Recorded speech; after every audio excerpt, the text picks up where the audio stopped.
Just giving an example here using Private Paradise, which is a $3.5 million business. If you're, that's my son's startup. So I mean, if you're a $40 million business sitting here today, then you're probably going to have more roles or more people to point to on your huddle cadence plan. But if you're a smaller company doing 500,000, maybe all the boards are just coming to you, and that's okay. What we're doing is we're creating the individual boards so that there's focus on each pillar or each area of responsibility. So this is very scalable and very focused. And after Mark come, we work with you, okay? When we go to the training. Are you gonna want to? Are you gonna need more space on the floor here to do your layout, or should we have this moved? I don't think so. I just move that excavator and layout over there, maybe some, or we can move that to the middle side, some top. Yeah. Nice hat, Ryan. Okay. Let's go. Okay to work, Spencer? Yeah. Where do you want me? You're working on the floors here. Frames. My drawers is falling down on me. My drawers. 3 by 8, so you got 93 each time. And then write down like every piece of lumber. No. We're going out to Port Hope sometime this week to put the concrete in and the forms in. So we're just gonna build the forms here before we go out there, so it's a little easier on us. So I'll just get my drill set up here, and I'm just gonna go help Kyle take that plow off quick, and then just start working on that. We had a water pipe blow yesterday, so we have a back truck coming to come fix it. It's the same one that blew last time, so it's all water that comes in the shop. That pipe as well, so there's no water in the shop right now. So we gotta go get that fixed. So that's just one thing on our list today, and then the carpenters are working on the bar structures and the timber frame structure. Mark the mason's back, and he's working with the carpenters. Hardscape crew's got Wailu. We're working with Wailu today, and then on the last half of the guys I'm working at Heights. So most of the carpenters will be on. So we'll be quiet after. Sit down.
I think if it did pull the tires, it should be in the groundwater, like a lot of groundwater. Yeah, it's on now, right?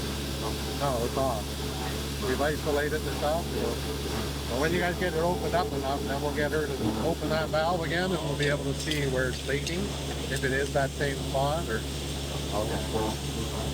You almost track it on Cal, then you know which way to chase it. The issue today was I turned off the water yesterday in the shop. I was doing plumbing. It always seems to be some sort of plumbing issues. We were installing a new power washer because the last one turned out to be nice. And then as soon as we put the new power washer in, Murphy's Law came and the old one broke. So we had to get another new power washer. So yesterday, as I was installing it, I had turned off the water, and the homeowner here, Jenna, who has the connection to the shop, heard draining of water, and she turned it off. And then for some reason we couldn't build up pressure after. So we got the HVAC, or sorry, the what is this? The water vac guy to come in and dig a hole to look at a repair we did a couple weeks ago, I think a month or two, and we found that there was no issue. So we just turned the water back on, and somehow the pressure has magically restored. So no harm, no foul. Everything seems to be good. We got peace of mind now. We looked at the pipe. We know it's not broken. So going forward, we're just gonna backfill this properly, make sure that that pipe doesn't bend or go anywhere when we backfill, and hopefully that will not be an issue going forward. So it's kind of like a mistake, more or less. It's like diligence, like doing due diligence, right? So yeah, it might not have been necessary in the moment, like in the grand scheme of things, but having that peace of mind, like the guy was saying to me earlier, it was the right call. Make sure that this is not an issue, because we do have a lot of electrical in the ground there. So if it was, it's better to be certain and prepared than just guessing. So going forward, we know that's going to be fine. We fill it back in, and we don't have to worry. Yeah, so we've done our due diligence. And Lacy there. So if you look right there, you can see the tuck tape around that one.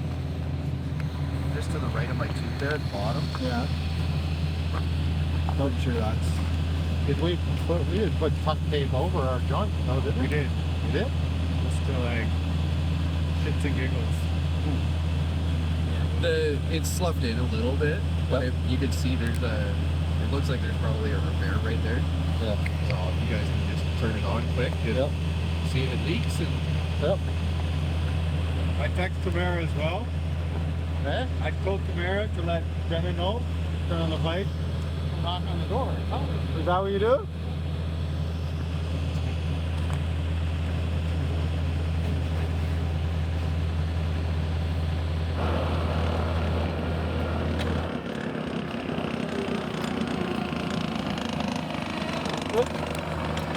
Like, I don't know what I'm gonna top it with. Maybe I was thinking a ring. Maybe this. yeah. Give it a little vibration, a little jiggling.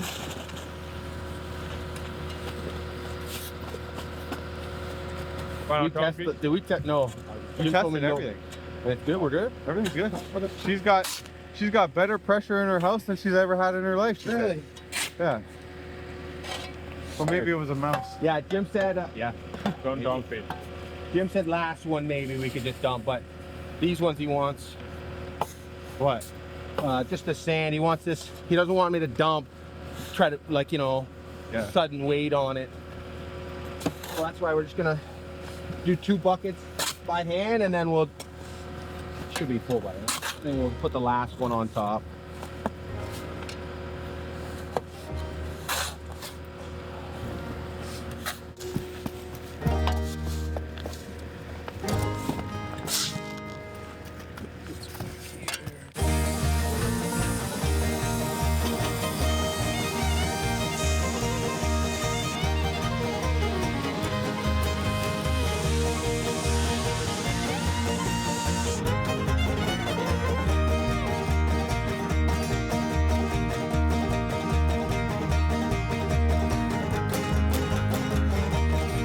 I'm getting these concrete forms all done for the timber structure, so we're just building them here because it's a little easier. Then we can bring them out there and then dig a hole, and then we'll set these over top so we can level the concrete.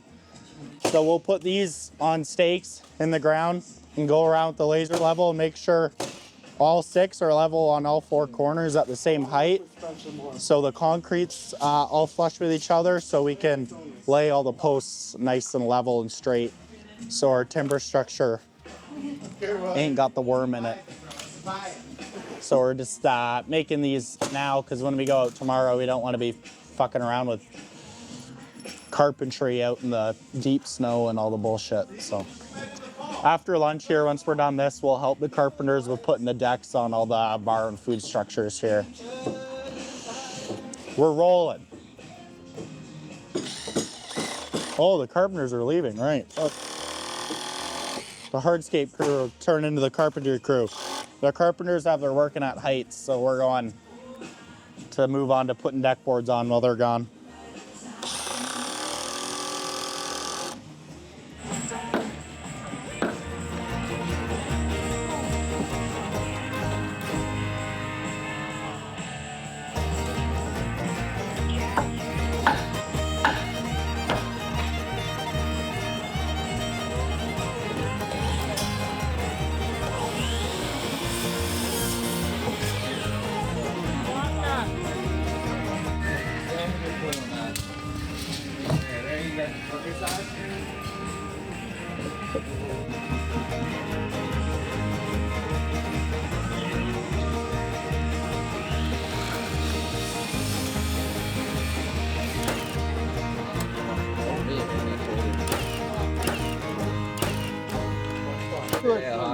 Did you really? Well, you It goes back in on itself. Yeah, exactly. tubular sling. Yeah, tubular sling and lock it in place.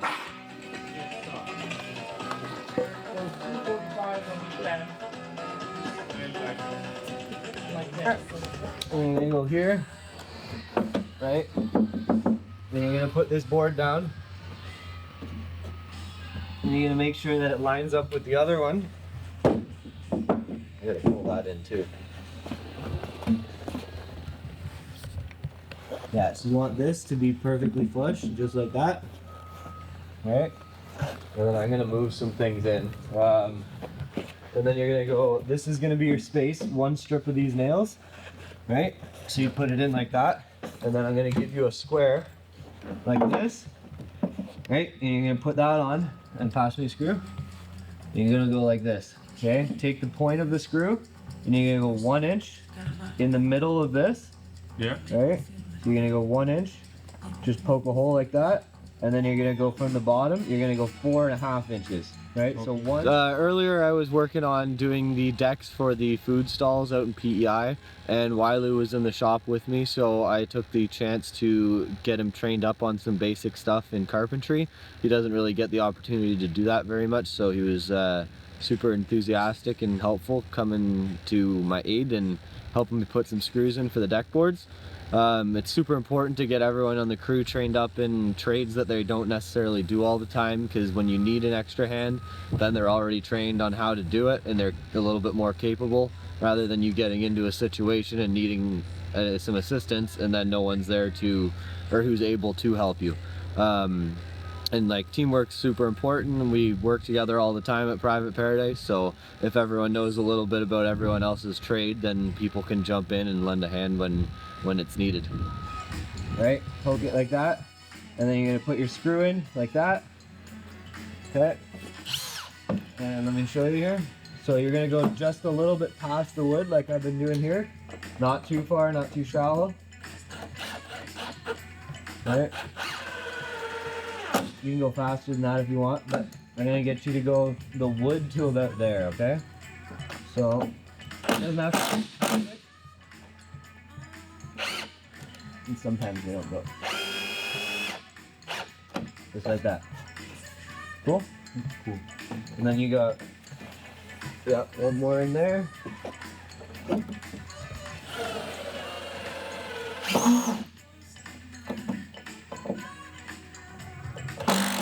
Oh, Too much. So don't pull it out. Just leave it like that. okay. It's too much, but just leave it. If you go too far, don't back it back out. Okay. Okay? So I need this square, right? Yeah, I'm gonna give you one. But you gotta make sure, like.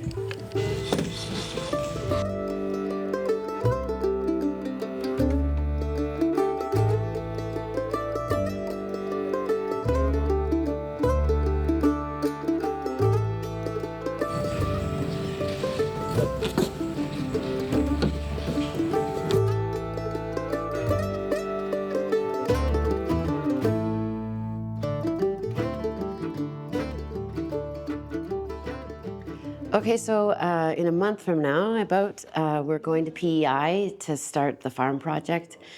So it's a big project. It involves restoring an old barn. There's also 2 other structures there that we're adding on to and adding decks. And then the outside, we're doing some sports courts, lots of planting.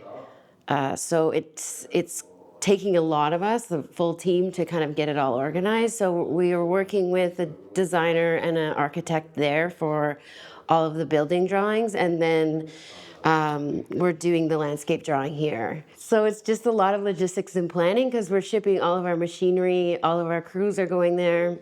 We're starting to pre-build some structures here that we're going to put on flatbed trailers and ship out there. So we're trying to plan ahead as much as we can. Everything can look great on paper, but if it's missing a piece, it can all kind of fall apart. So taking everything 16 hours away, we have to have a very good plan in place before we go. This project is kind of high risk because, again, it takes a lot of planning. So you have to think of it like an assembly. So if you're missing a piece, the project becomes more difficult or it could fall apart. So in a sense, it's like if you're building an IKEA furniture, there's missing pieces or missing instructions, it's not going to work. So we're trying to get everything down pat before we head out. So designing for long term, it's going to be an event space and a future like retreat space. So you want it to look great off the start, but also in 5 to 10 years from now, you want it to look like everything was meant to be where it was placed. So when the trees mature, you want everything to just keep growing and getting better. So you think of how the wood's going to age, how the trees are going to mature, how the stone's going to age, and just hopefully in 10 years from now, people can still enter that space and think, wow, it still looks great. So I think a good design is when you enter a space and everything looks like it was meant to be there, whether it's when it's first placed or 10 to 15 years from now when you go back and it just looks like it's meant to be there the whole time.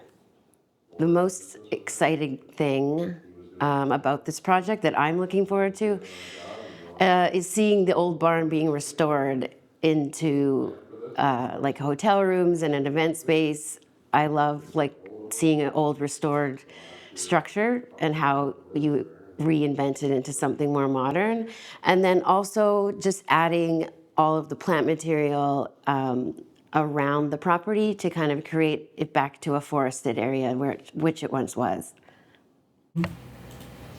And then we 10 foot, and it's dropped in a foot and a half, right? So that Purchase orders are gonna run through Landscaper. So you'll just hit a. So there's gonna be something in that, but. Yep, basically Send it out for quote or for everything you can ever dream of is already, you can build it now. Because right now, it's just. Yeah, no, we'll run all of those workflows there, for sure. On Tamara's computer, and if she decided to win the lottery or something, then we'd all be in the dark. Yeah, so you're gonna actually have nothing on your computer, like absolutely nothing. That's perfect for me. It's just I gonna didn't have a computer. Good call, just get me the iPad. That's why he's the CFO. Hey, what's next? And then that would all be in Lean docs all the time, or where? Or is there gonna in be a lean different boards. Lean Yeah, boards? we're gonna be. So we'd be able to see. Were you guys not on the training just now? Yeah, I just yeah, covered yeah. all of it. So those, the way the Those lean boards. would show. So PO comes in. Yeah. Who does the PO go to? It lands immediately on the operations desk. Mm-hmm. So that ops board is Tamara's board. So it's not on spreadsheets, it's on her lean board. And then she actions it there. And as soon as she's issued the PO, then she moves it, done. Then that tells the other person if your PO's been actioned and your delivery date is. Mm-hmm. And so everything goes through there. She might have a spreadsheet that she's using to do something. Just track it or but something. that would be an internal, that's just for her. If 2 people touch it, it's on lean boards. If one person touches it, maybe it's on their computer, but really we don't. It will get to the point where you wouldn't even want to have a spreadsheet. You just want to be doing it on the lean boards. Because the lean board is essentially capable of doing anything a spreadsheet does. Except for math, not like Robin's going to keep using spreadsheets, but like for day to day, like just building schedules and whatnot, a lean board is a more effective way to do that.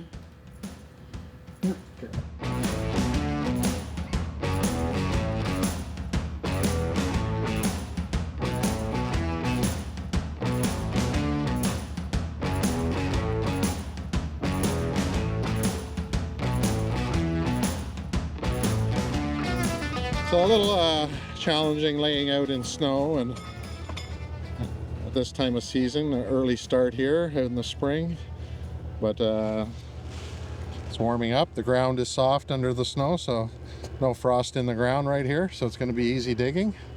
Hopefully we can plunk these 6 holes in, get her all formed up by the end of the day, and we'll drop some concrete in these holes tomorrow. And then next week the carpenters can get out here and put on their metal post holders that are going to mount to the concrete footings, and then they can start building this big timber structure that we've prefabbed at the shop. We'll bring everything out here next week and they can start standing this stuff up. The crane truck and excavator, it'll be interesting getting these big rafters up in the air.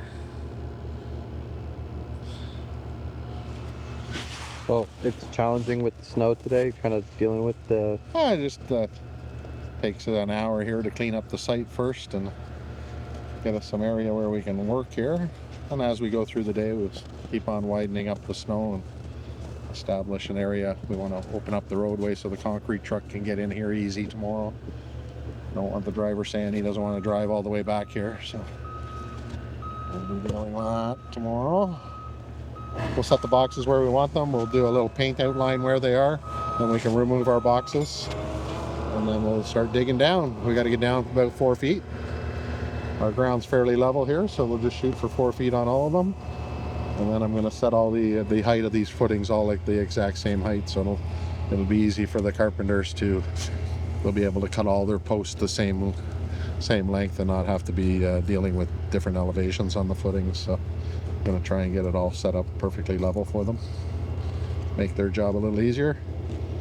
The better job you do of putting in footings, then it makes the whole job come together a lot easier. That's your foundation for building off of. So you get that right, and you get that wrong, you're swimming up the creek the wrong way. So I'll start to mark these.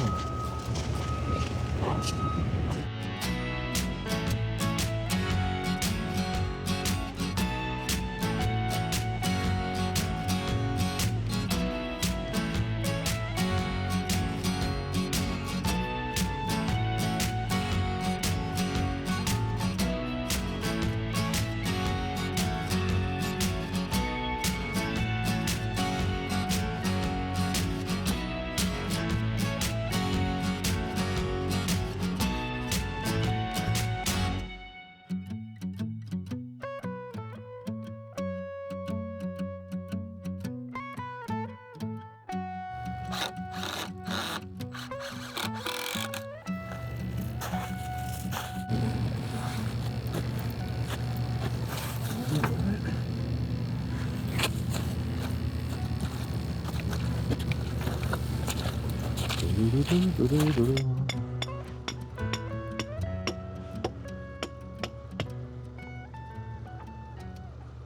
we're going to get one form leveled up here, then we'll shoot it with the laser, and we'll make sure all our forms are all at this same height.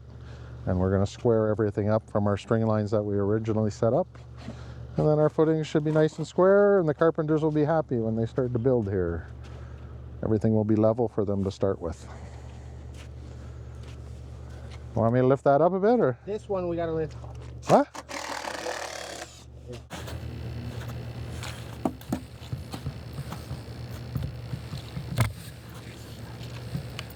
$21.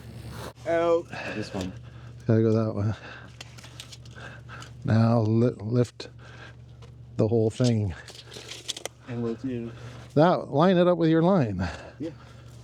What we're gonna do with that plywood is cut some strips and screw it to the back side of this. Okay. And let it hit the dirt.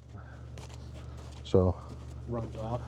like we'd cut a piece 42 inches wide by 2 feet and just let it sit. What's the plan here, Kyle? Well, basically, level it off, get our height, set our pins so that our forms can't move, and then we're ready for concrete. So it's gonna be a little more setup, a little more tweaking, make sure we're level. Just like we're gonna match basically all our forms to our heights. And once we get this side done and we get that side done and locked in, we're ready for concrete. Basically just re-step in the same steps 6 times.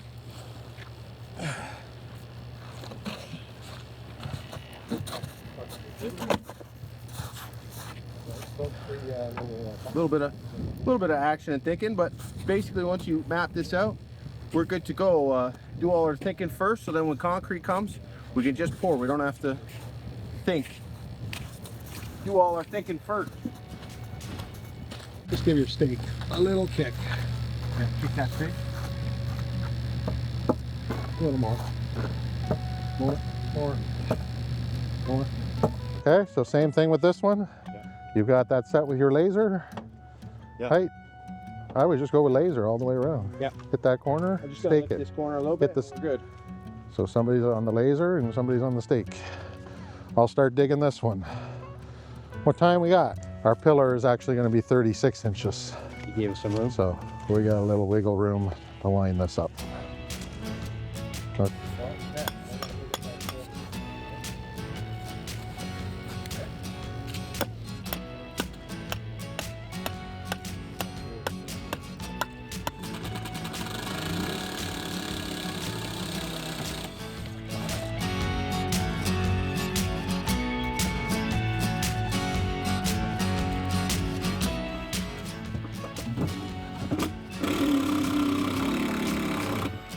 You can throw a few more 2x4s off here. Just so we got extras in case. By this piece of plywood. Yep.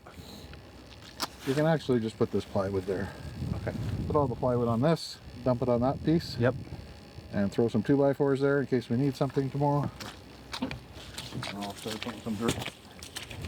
Constantine's gonna gather up the tools. Yep. Well, actually, first, you gotta put a couple pieces on, right? Yeah. You got a couple pieces left to do. Then we'll gather up the tools and put them away. And then I'll put dirt in here. Tomorrow we also have gravel over there. So if we're finding concrete oozing out of somewhere. Do you want me to unload everything from the truck? No. That rack is going back to the shop. I just want some 2x4s sitting here on top of that sheet of plywood by that big log. Yep.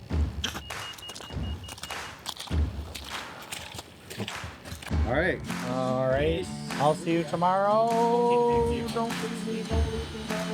you tomorrow. Hey, as you left me. You're like, don't leave me, and you left me. I got you. I know, but you were going through. I can't, it was a line. Next time you're not getting one. Okay. Okay. See you tomorrow. See you tomorrow. See you next episode. Next episode. 14, 15. It's all right. They can put that at the end of like a blooper. Or it was like, see you next episode. Now at the end of every day you have to do that. No problem. Next time you gotta, next time you gotta scream it. See you next time! Pretend you're gonna punch him or something. Thanks, Hey.